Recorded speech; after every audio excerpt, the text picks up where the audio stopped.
Yes, magandang hapon mga sate.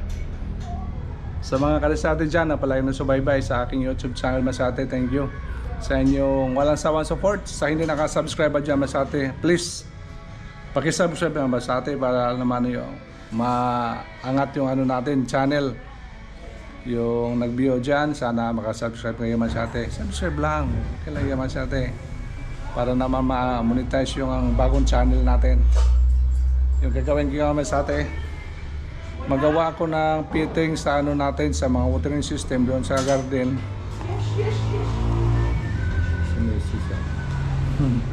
Hi mo namin. May customer daw siya Masate. Gawa ko ng fitting sa ano natin sa watering system doon sa farm natin. Yung problema kasi Masate, yung ano natin, yung mga hose natin, dami kasing lakbay ba, mga TT. Wala tayong mabili kasi yung ano natin, ano mga drip tip hose na lang ginamit natin Masate. Kaya yung ano natin dito, improvised DIY na lang tayo Masate sa mga ano natin, para sa ano natin, para sa mga fittings natin Masate. Ito yung hose natin, lagyan ng fittings.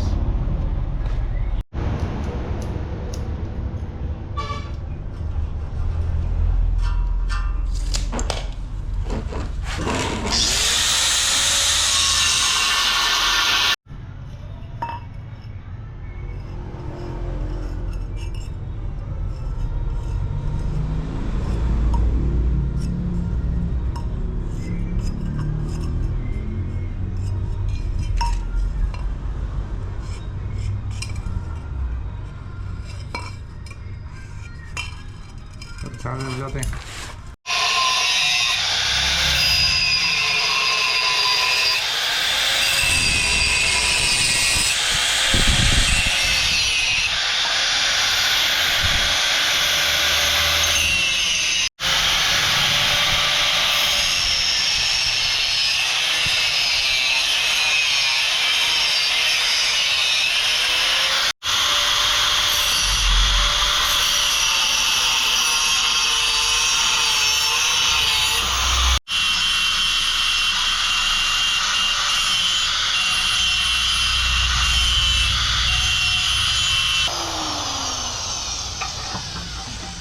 Masate, complete na siya Masate.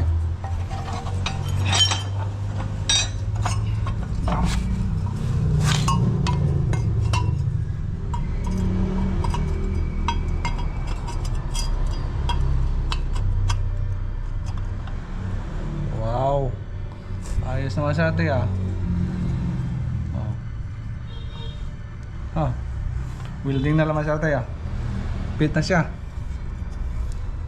Okay. Ayun Masate, ready na po for ano, spot natin ah. Bali apat na piraso na. 1, 2, 3, 4. Tapos pagtapos yan Masate, lagyan natin ng gate valve. Siguro yung plate lang siguro gamitin natin para may makontrol ito Masate.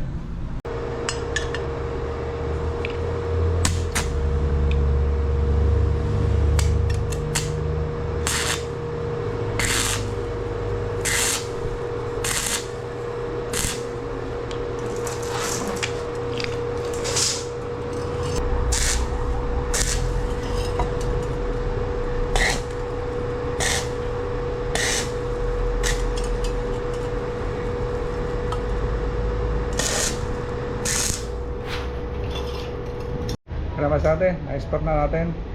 Yan. Full wheel nila po lang. Yan. Ayos. Full wheel natin.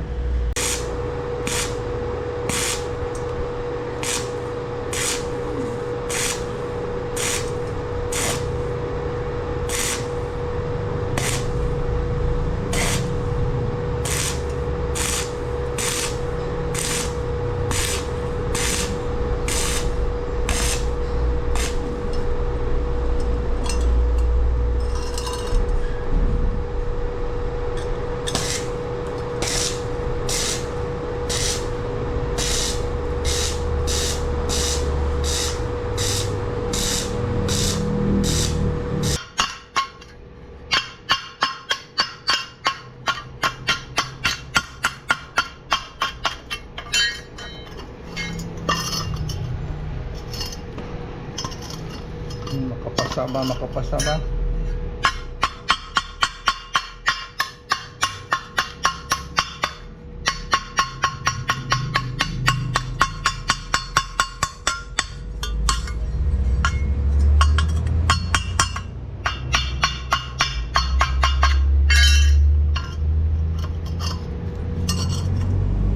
Ayos. Okay na yan naman sa atin. Pwede na yan.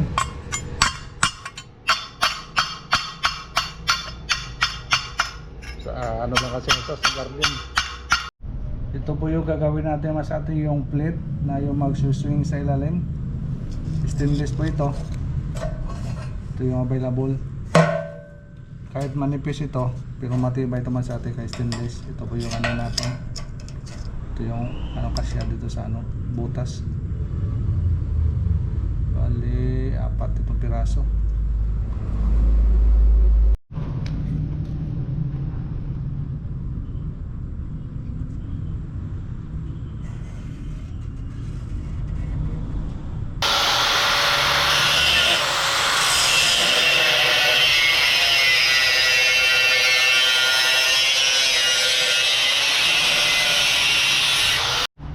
Yes, tayo sa pangas ate.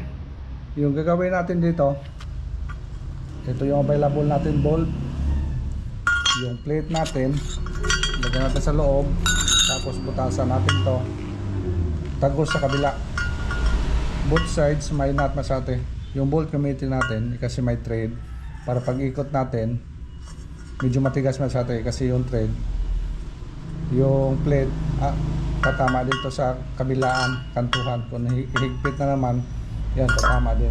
Kaya kung ano lang natin gamitin, yung round bar lang, ikot-ikot lang siya, swing-swing lang, ganun lang, wala siyang stopper.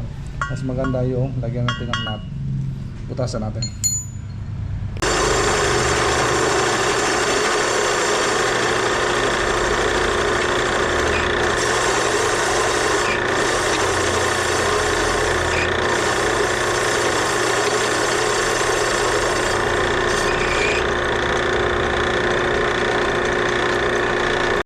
Tapos siya mas sa atin, kabilaan yung nut. Tapos siya mas kabila yung nut. Yan. Tapos yung ball. Yan. Yung plate natin masya doon sa ilalim mo. I-spot natin yung plate para siya may ano, kakapit siya. I-bolt sana natin pero mahirap na yaman sa atin. Hindi matagal madali kasi yung spot. Yan, ganun lang. Spotan natin. Yung ano kasi natin, yung plate medyo may mga singaw sa gilid, siguro lagyan natin ng rubber yan para hindi gaano malakas yung singaw ba.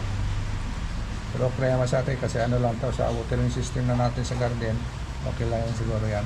Kung may konti-konting masingaw, ayan, spotan natin.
Tapos na po natin pag welding. Ngayon ikotin natin. Yeah. Ay, matigas na siya natin.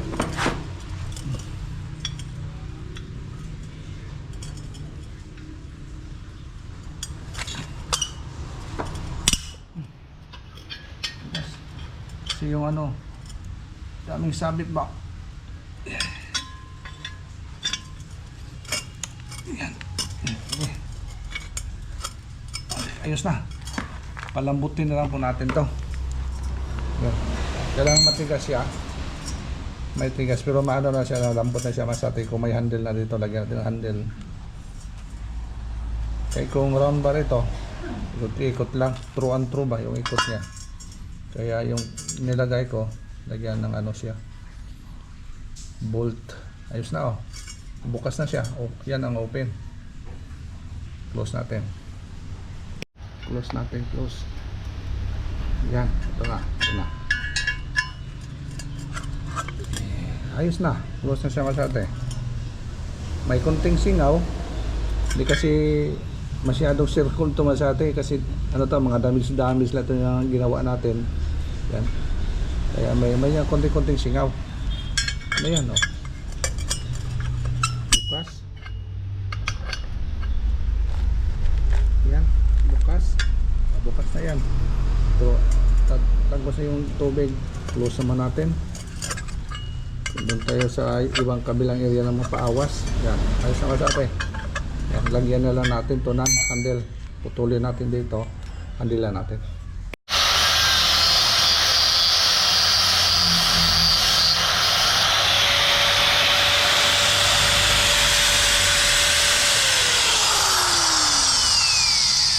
Ngayon, paglagay natin ng handle, kailangan na siya masate. Nakasabay sa plate natin.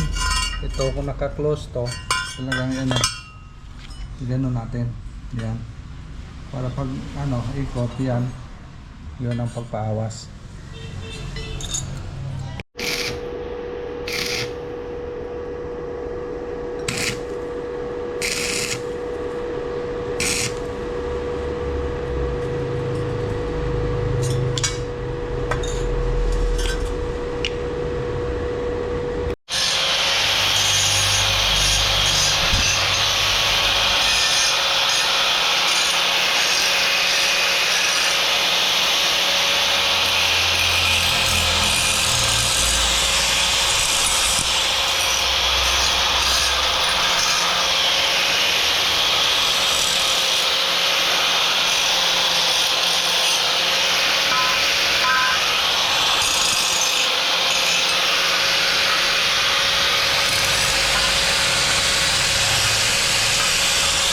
Sa pa sa atin, open close na po. Yan.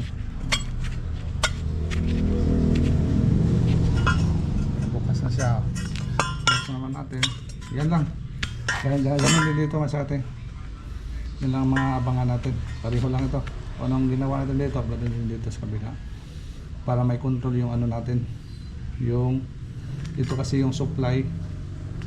Tapos ito kabilang area. Ito naman kabilang area. Close natin dito, close, bukas dito. Yan, papasok yan dito masyate. Yan lang masyate. Dami kasi yung natin lalagyan doon.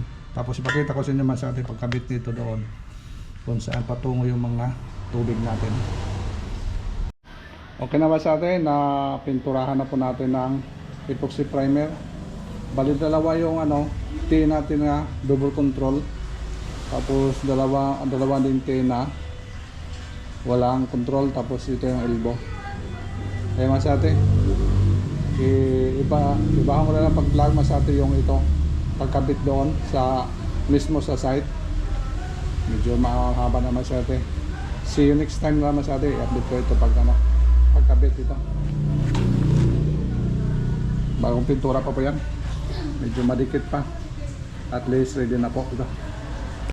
Okay, hanggang dito na lang sa atin yung vlog natin sa natin sa watering system doon sa farm natin.